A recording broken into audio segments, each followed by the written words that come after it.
Ok, je passe et je pense que je vais mettre le micro un peu plus haut. Ok. Ça va, le micro, il choque pas trop là? S'il est là, il choque pas trop, ça va? Ah, c'est bien, c'est Ah, bien. c'est cool, hein? Ouais, ça rend bien. Allez, nickel. Hello Ouais. l'équipe, j'espère que ça va. Aujourd'hui, on se retrouve sur une première vidéo face cam sur une petite série qui s'intitule Let's Talk. Je suis munie de mon petit téléphone parce que je connais pas mon texte en entier et j'ai mes petites notes, je l'avoue. Ici, on est une tricheuse. Les vidéos, elles auront pour but, comme je l'ai dit, de vous partager surtout mes expériences, aventures et tips de la K-pop, notamment concernant les concerts.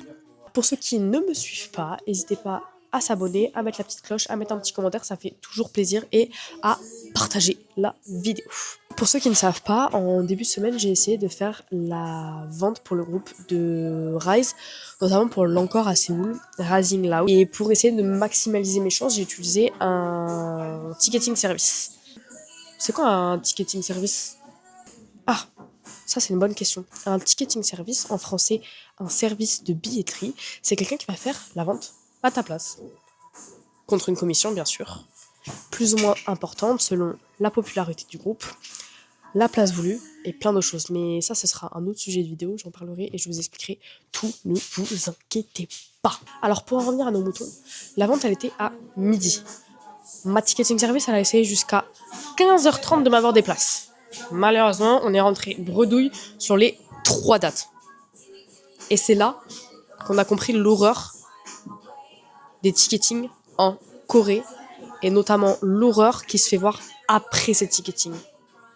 Les revendeurs. Des revendeurs, vous en avez toujours. Un ou deux à chaque concert. Ça existe et ça existera toujours. Mais là, je vous parle d'une plaie dans l'industrie de la K-pop, les revendeurs chinois.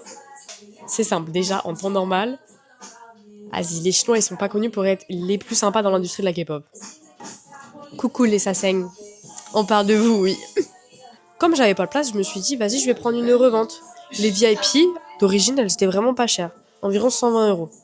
En tant que bonne grosse débile de service, je me suis dit, allez, vas-y, la revente maximum 100 € de plus. Non, non, de 2300 € la revente. Jusqu'à 2300 € pour la revente. Non, non, je rigole pas. Vous avez bien entendu. 2300 €.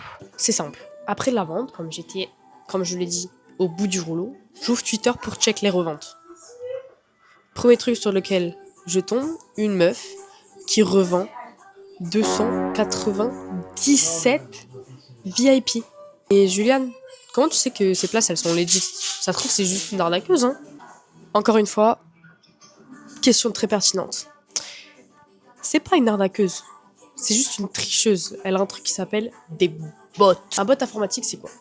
Un bot informatique, c'est un logiciel automatique qui a des cheat codes. Donc en fait, ça te permet de pouvoir prendre les meilleures places plus rapidement que tout le monde. Et un bot, c'est pas accessible à tout le monde, hein, malheureusement. Donc, c'est les revendeurs les plus riches, ici les Chinois, qui ont tous ces bots. Voilà. Par curiosité, j'en ai DM une sur Twitter. Celle qui avait la place à 2300 € à vendre. Bien sûr, parce qu'ici on fait pas les choses à moitié. Et bah, sachez qu'en plus de vendre les places 19 fois plus cher que le prix d'origine, elle demande 200 yens en plus pour les frais de gestion. Ma belle, tu te fais déjà une bonne marge? Non, les 200 yens en plus, ils sont vraiment essentiels là? Et en fait, le souci, c'est que pour tous les concerts en Asie, il y a ce genre de souci. Et là, je vous parle des prix que pour Rise. Imaginez pour les groupes plus connus comme BTS, comme Stray Kids, comme ENHYPEN. En fait, c'est simple. Si tu veux voir tes faves en tant qu'étrangère en Asie, faut être riche. Faut dépenser un SMIC, parce qu'il faut forcément acheter aux revendeurs. C'est horrible. Et le problème, c'est que personne ne fait rien sur ce genre de situation. Les agences, dans ces moments-là, elles devraient vraiment râler, annuler les places, faire des choses comme ça. Mais ils font rien. Donc les revendeurs continueront à faire ce genre de choses. Je vous jure, un jour j'aurai assez d'argent pour m'acheter mes propres bottes. Et vous inquiétez pas les gars. On aura tous les tickets qu'on veut. C'est une promesse. Allez, bisous la team!